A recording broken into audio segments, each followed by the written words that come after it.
Kwa upande wetu sisi kama wachezaji tumefanya maandalizi vizuri na tupo tayari kuelekea katika mchezo wa kesho.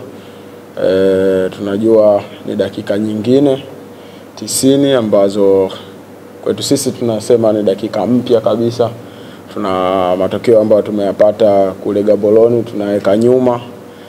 Unakuwa ni mchezo mpya, mchezo ambao unatuhitaji sisi kuweza kupata ushindi katika mchezo wa kesho, ili tuweze kufikia yale malengo ambayo tulikuwa nayo sisi kama team na sisi kama club.